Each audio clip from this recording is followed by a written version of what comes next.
Hujambo na karibu tena mtazamaji wa The World News katika kipindi hiki cha ulimwengu wa siasa. Mimi ni Adam Hussein. Iran imefanya mashambulizi mazito huko nchini Israel, huku jeshi la walinzi wa mapinduzi ya Kiislamu IRGC likitangaza kutekeleza wimbi la 66 la operesheni yake ya kulipiza kisasi ya True Promise 4 inayojumuisha kupelekwa kwa ulipizaji mkubwa wa kisasi unaohusisha mifumo mingi ya makombora inayolenga maeneo katika maeneo yote yanayokaliwa kwa mabavu na maeneo ya kijeshi ya Marekani katika eneo la Mashariki ya Kati. Katika taarifa iliyotolewa siku ya leo Ijumaa, ofisi ya mahusiano ya umma ya COPS ilisema hatua ya hivi punde zaidi ilitekelezwa kwa mafanikio, malengo ya kushangaza katika moyo wa kusini mwa maeneo yanayokaliwa ikiwa ni pamoja na mji wa Tel Aviv pamoja na vituo vya kijeshi vya Marekani katika eneo hilo. Taarifa hiyo ilieleza kwa kina matumizi ya mchanganyiko wa mifumo ya makombora magumu na kioevu ikiwa ni pamoja na makombora mazito zaidi.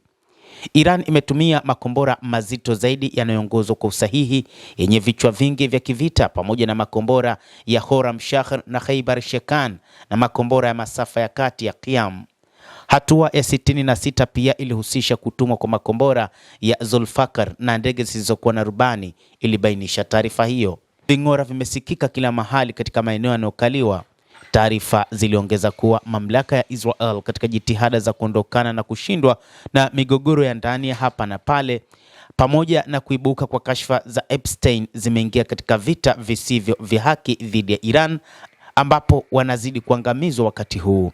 Iliongeza kuwa kulipiza kisasi kwa Jamhuri ya Kiislamu ya Iran mbele ya uvamizi huo kumesababisha maisha kutoka kwa ving'ora hadi ving'ora na kuweka vizuizi kwa muda mrefu walowezi haramu wa maeneo yanayokaliwa kwa mabavu. Taarifa ya jeshi ilihitimisha kuwa wanatoa onyo na wamesema hatutawaacha, kisasi hiki kitaendelea. Operesheni ya Ahadi ya Kweli namba 4 ilianza kwa muda kufuatia kuzinduliwa kwa pambano la hivi karibuni huko Tel Aviv na Washington la uchokozi usiokuwa halali dhidi ya Jamhuri ya Kiislamu ya Iran mwishoni mwa mwezi uliopita.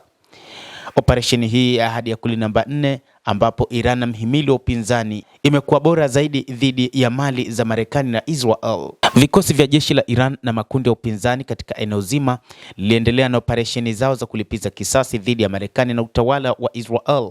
Uadui huo umefikia shabaha nyeti na za kistratejia katika moyo na maeneo yanayokaliwa kwa mabavu yakiwemo yale yaliyo katikati mwa mji wa Tel Aviv, mji mtakatifu wa Quds unaokaliwa kwa mabavu, lakini bandari inayokaliwa kwa mabavu ya Haifa, Beersheba ambayo ni kitovu cha teknolojia cha utawala huo na jangwa la Negev.